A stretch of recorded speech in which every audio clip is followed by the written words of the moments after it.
తీసినాడు, స్టేజ్ తీసుకున్నాడు. మీ పేరు చెప్పి. నా పేరు రెవరెండ్ కే దివాకర్ ఐక్యతరావు అండి. నేను రిటైర్డ్ పాస్టర్ను రాయలసీమ డయాసిస్లో. మరి 12/8/24 వేయాల ఐజక్ వరప్రసాద్ ఉన్నటువంటి వ్యక్తి ఈ ఆస్తులపైన అవగాహన సదస్సు అని ఏర్పాటు చేసి దాంట్లో కేవలం తను ఒక్కడే 2 గంటలు మాట్లాడాడు. ఎవరికి అవకాశం లేదు, ప్రశ్నలు ఇవ్వలేదు. అందులో ఆయన అన్నటువంటి మాట ఏంటంటే,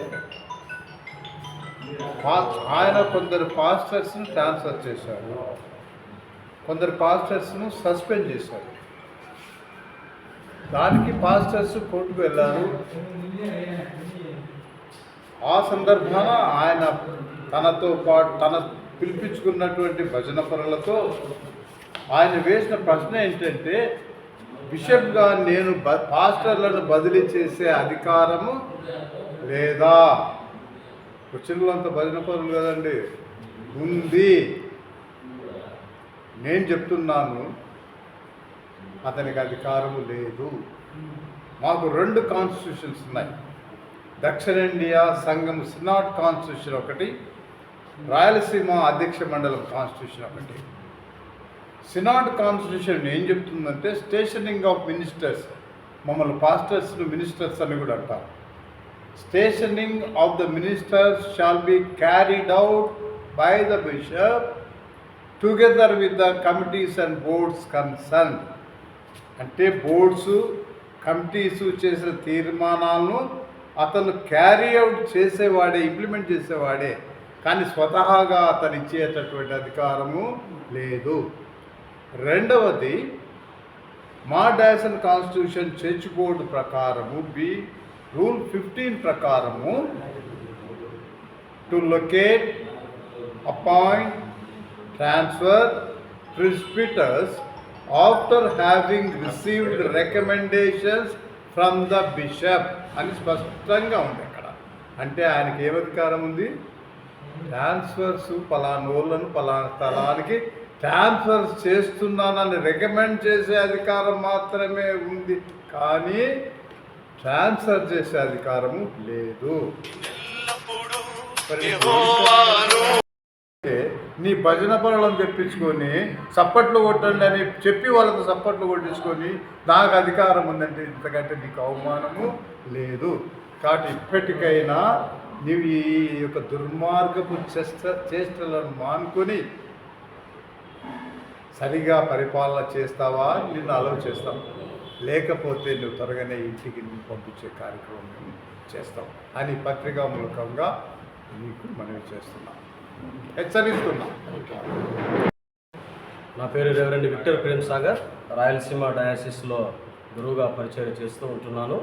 మరి బిషప్ ఐజక్ వరప్రసాద్ మరి బిషప్గా ప్రారంభమైనప్పటి నుండి ఆయన అవలంబించే కొన్ని పరిస్థితులను చెప్పి వాటి ద్వారా ఏం నష్టం జరుగుతుందో నేను మీడియా సమక్షాన డయాసిస్ అందరికీ కూడా తెలియపరచాలని కోరుకుంటూ ఉన్నాను. మొదటిగా ఈయన వచ్చిన తర్వాత రిజిస్ట్రేషన్ స్టాంపును బాగా వాడుతున్నాడు. ఎందుకు బాగా వాడుతున్నాడని మనము ఆలోచన చేసుకుంటే, ఈరోజు మేము జరిపే పోరాటం అంతా కూడా ఈ రిజిస్ట్రేషన్ స్టాంపులతో, తప్పుడు విధానాలతో రిజిస్ట్రేషన్లు చేపించడము.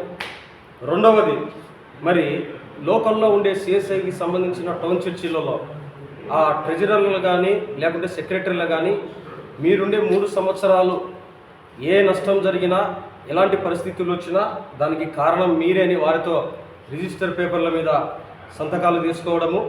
మరి మూడవది చూస్తే, కొత్తగా వచ్చేటువంటి పాస్టర్లకు మీరు నాకు వెనక్కి తిరగకూడదు, వెనక్కి తిరిగితే మీరు నన్ను ఏమైనా చేయొచ్చు అనేటువంటి మాటలను చాలా ఇబ్బందికరంగా వారిని భయపెట్టి రాపించుకోవడం జరుగుతూ ఉంది. మరి రెండవదిగా, ఈ రిజిస్ట్రేషన్ విషయంలో మేము ఏదైనా కోర్టుకు వెళ్ళి న్యాయపరంగా ముందుకు వెళ్ళాలంటే మేము కోర్టుకు వెళ్ళకముందే మా మీద కెవెట్లను రెడీ చేసి పెడతాం.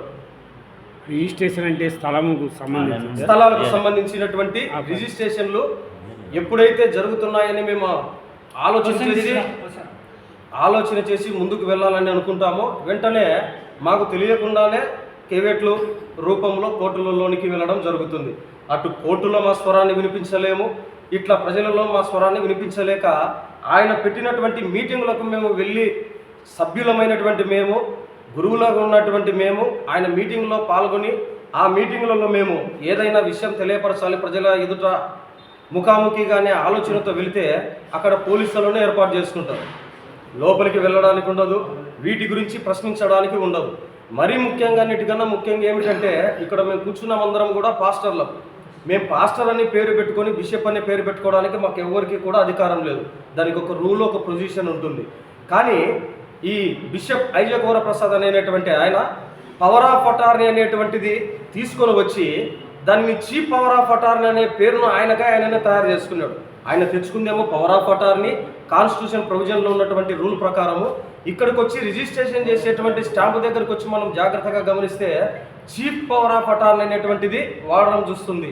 వీటిని మేము ప్రశ్నించడము, వీటి గురించి మాట్లాడడం ద్వారా ఏం జరిగిందంటే 10 మంది గురువుల మీద 6 మందిని సస్పెండ్ చేయడము, లేదా వాళ్ళను ట్రాన్స్ఫర్లు చేసి ఇబ్బంది పెట్టడం జరుగుతూ ఉంది. నేను మీడియా సముఖాన చెప్పగలిగింది ఒకటే, 2005వ సంవత్సరంలో అనంతపురంలో పనిచేసేటప్పుడు అక్కడున్నటువంటి జిల్లా కలెక్టర్ సునామీ సంబంధించినటువంటి విపత్తు గురించి ఫండ్ రైజ్ చేయడం జరిగింది. ఆ ఫండ్ రైజ్ చేసిన సమయంలో ఐజాక్ వరప్రసాద్ అనేటువంటి వ్యక్తి అక్కడ పాస్టర్గా ఉన్నాడు. ఆ పాస్టర్గా ఉన్న సమయంలో అక్కడ జరిగినటువంటి ఆ ఫండ్ రైజింగ్లో కొన్ని అవకతవకలు జరిగితే అక్కడ ఉన్నటువంటి కలెక్టర్ గారు పూర్తిగా ఆయనను చర్యలు తీసుకోవాలని ఆయన మీద రిపోర్ట్ రాసి పంపించినారు. అదే సమయంలో రాయలసీమ డయాసిస్కు మోడరేటర్ కమిషనర్గా ఉన్నటువంటి దైవాశీర్వాదం అనేటువంటి తండ్రి గారు ఆయన వెంటనే అక్కడి నుండి ఏం చేసినాడు అంటే ట్రాన్స్ఫర్ మరొక చోటుకి వెళ్ళడం జరిగింది. మేము ఎక్కడ కూడా ఫండ్ మిస్యూజ్ చేసినట్లు కానీ, ఒక జానడు స్థలం అమ్మినట్లు కానీ, మరి బిషప్ గారు చెప్పినట్టుగా మేము కూడా ఒక జానడు స్థలం అమ్మలేదు, మేము కూడా ఫండ్ను మిస్యూజ్ చేయడం లేదు. కానీ ఆయన మీద కలెక్టర్ గారే తప్పు చేశారని లెటర్ ఇచ్చినాడు. ఒక జిల్లాకు సంబంధించినటువంటి వ్యక్తి ఆ విధంగా చేస్తే ఆయన ఎక్కడ సస్పెండ్ కాలేదు, ఎక్కడ కూడా ఆయన సర్వీస్ను రిమూవ్ చేయలేదు.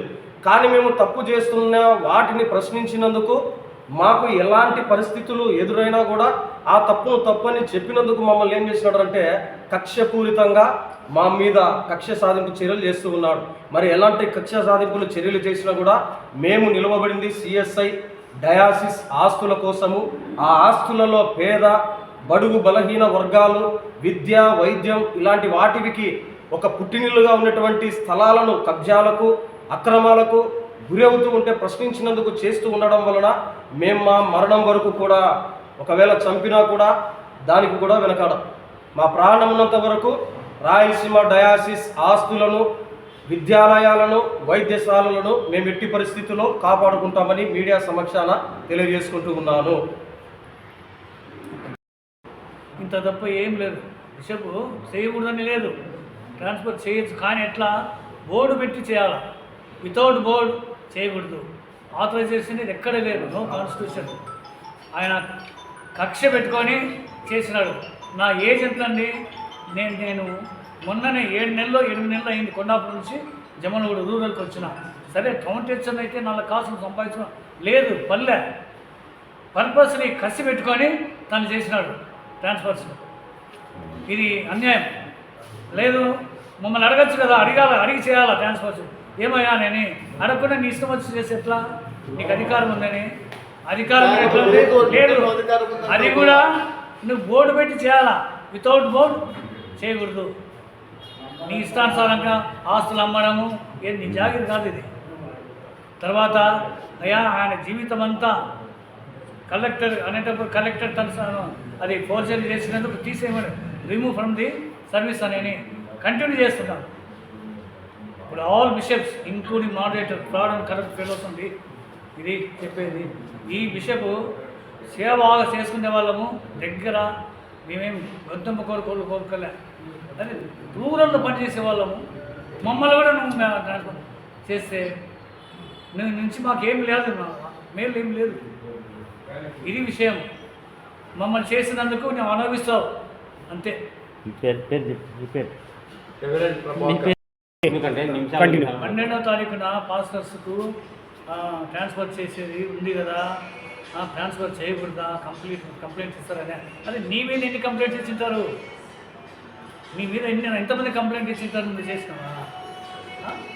సిఎస్ఐ స్కూల్లో నువ్వు చదివినా, నేను చదివినా. ఆ స్కూలు ముందర గేట్ పక్కలోనే ఇంత జరుగుతూ ఉంటే కన్స్ట్రక్షన్ గుంతలు దిగడం ఆ చదివాడు ఎవడైనా ఓర్చుకుంటాడా? నువ్వు ఒక్కరివే నీ ఓర్చుకుంటావు. కాబట్టి మాదేం పొరపాటు లేదండి. మేము ప్రశ్నించినందుకు ట్రాన్స్ఫరు. ఇప్పుడు టౌన్ చర్చిలో పనిచేసే వాళ్ళు, తర్వాత తన అనుయాయులు ఈటికి దాటరు. మేము అట్లా కాదు, ప్రశ్నిస్తాం. చివరి వరకు నష్టపోయినా దేనికైనా నిలబడతాం. ఇది మా యొక్క ఉద్దేశం. ఇంకే